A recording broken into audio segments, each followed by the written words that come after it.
रंग। SN medical college के anaesthesia विभाग द्वारा स्किल सेंटर में 30 सितंबर तथा 1 और 2 अक्टूबर को बीएलएस एवं एसीएलएस का प्रशिक्षण आयोजित किया गया। इसमें करीब 50 डॉक्टर्स एवं पैरामेडिकल स्टाफ ने हिस्सा लिया। इस प्रशिक्षण में आपातकालीन दुर्घटनाओं के समय पीड़ित की जान बचाने के बारे में सिखाया गया। कार्यक्रम का उद्घाटन प्रधानाचार्य SN medical college Agra professor doctor Prashant Gupta द्वारा किया गया। इस कोर्स के प्रमुख coordinator doctor Sandeep Sahu, doctor Premraj एवं मिस्टर राम नरेश रहे। विभागाध्यक्ष डॉक्टर अर्चना अग्रवाल ने बताया कि बीएलएस बुनियादी चिकित्सा सहायता है जो लोगों को अस्पताल पहुंचने से पहले या उन परिस्थितियों में दी जाती है जहां पर चिकित्सा सुविधा तुरंत उपलब्ध नहीं होती है, और एडवांस्ड कार्डियक लाइफ सपोर्ट के तहत अस्पताल में अथवा अस्पताल के बाहर जीवन संरक्षण की एएचए की अधीन गाइडलाइंस के बारे में बताया गया। इस कार्यक्रम में सभी विभागों के विभागाध्यक्ष, अन्य फैकल्टी एवं एनेस्थीसिया विभाग से doctor Apoorv Mittal, doctor Yogita Dwivedi, doctor Amrita Gupta, doctor Rajeev Puri, doctor Arpita Saxena, doctor Deepika Choubey, doctor Manjari Bansal मौजूद रहे। Indian association of pathologist and microbiologist की यूपी चैप्टर की कॉन्फ्रेंस है 2023। इसमें उत्तर प्रदेश एवं देश के विभिन्न भागों से पैथोलॉजिस्ट जो हैं यहाँ पर उसमें प्रतिभाग करने के लिए आए हैं। जिस प्रकार से विभिन्न ब्रांचेस हमारी होती हैं मेडिकल साइंस में, उसी तरह से पैथोलॉजी है, हम सब जानते हैं। इस तरह की जो कॉन्फ्रेंसेस रहती हैं वो एक तरह की एकेडमिक एक्टिविटी होती हैं। यहाँ पर आज और कल 2 दिन में डिफरेंट सेशंस हैं जिसमें विभिन्न प्रकार के लेक्चर्स, डिलिब्रेशंस दिए जाएंगे। देश भर के तमाम जो सीनियर डॉक्टर्स हैं वो यहाँ आए हुए हैं।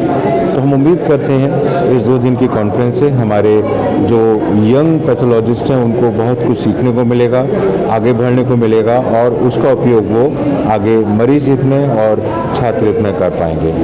में क्या नई चीज़ें आ रही हैं, क्या आधुनिक तकनीकें आ रही हैं? बहुत सारी चीज़ें हैं। पैथोलॉजी में और माइक्रोबायोलॉजी दोनों में ही एक बहुत ज़बरदस्त डेवलपमेंट हुआ है।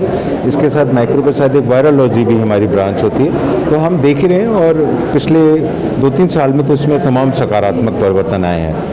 और पहले ये सब कुछ व्यवस्थाएं कुछ जगहों पर थी, लेकिन अब धीरे धीरे हम इसको पा रहे हैं कि विभिन्न शहरों में, विभिन्न विभागों में, जैसे मेडिकल कॉलेजेस में, उसकी व्यवस्थाओं में एक सुधार हो रहा है। इसका फ़र्क क्या पड़ता है कि हर इस तरह की चीज़ के लिए, किसी बड़े जांच के लिए शहर छोड़ करके दूसरे शहर जाने की ज़रूरत पहले से अब बहुत कम हो गई है।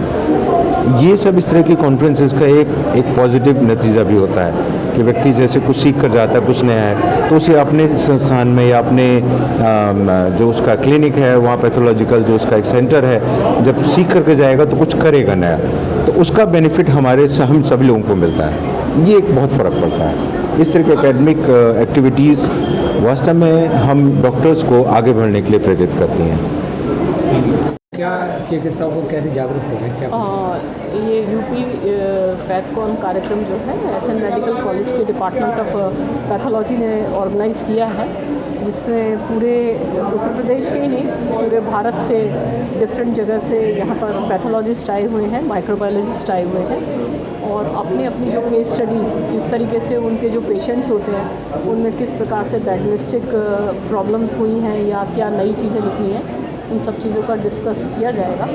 मेरे ख्याल से सभी डॉक्टर्स को इसका फ़ायदा होगा, क्योंकि पैथोलॉजी एक ऐसी ब्रांच है कि जिसमें जब तक डायग्नोस्टिक नहीं बनता है, उसको नहीं, पैथोलॉजी से आपका पता चलता है, रिपोर्ट आती है, उसके बाद ही आगे ट्रीटमेंट शुरू होता है। तो ये बहुत इम्पोर्टेंट कॉन्फ्रेंस है। आज का प्रोग्राम बहुत सक्सेसफुल रहा। आगरा ने बहुत सालों के बाद इसके कॉन्फ्रेंस कराई है, जिसमें कि 500 से ज़्यादा कराए गए। हमारे 15 अलग अलग जगहों से और सीनियर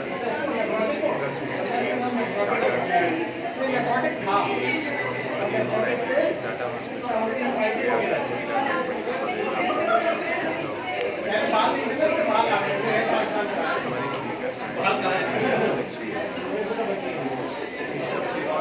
वैरायटी ऑफ केसेस पे टॉपिक्स पे रखा है, काफ़ी चीज़ें कवर किया है, हालांकि नहीं कवर किया सकता है।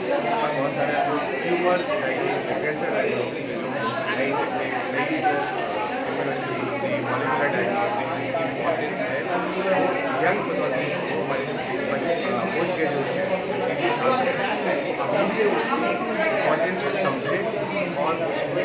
साथ में मॉलिक्यूलर एक्यूरेट डायग्नोसिस उसके हिसाब से डिजाइन बहुत सारी चीज़ें कैंसर में आपको बहुत मेडिकल सर्विस आप टारगेटेड थेरेपी चाहिए तो टारगेटेड थेरेपी के लिए आपको एक्यूरेट डायग्नोसिस चाहिए अगर एक्यूरेट डायग्नोसिस आप करेंट मॉलिक्यूलर टेक्निक्स अगर डायग्नोसिस करेंगे बहुत से केसेस को डिस्ट्रक्टिव सर्जरी से बचा सकते हैं इम्पॉर्टेंस पैथोलॉजी की डायग्नोस्टिक में हर फील्ड में ये बेसिक हम लोग जो रूटीन में सोचते हैं पैथोलॉजी से ब्लड टेस्ट की इन्फेक्शन ये है pathology is all about cancer diagnosis सारा ट्रीटमेंट ही उनके ऊपर डायग्नोसिस पर निर्भर करता है हालांकि पब्लिक को इसलिए नहीं पता होता है कि बिहाइंड द कंटेंट काम कर रहे हो पब्लिक सीधे नहीं मिलते हैं इसलिए लेकिन सारी डायग्नोसिस पैथोलॉजी की टेस्ट में डिपेंड रिपोर्ट के आधार पर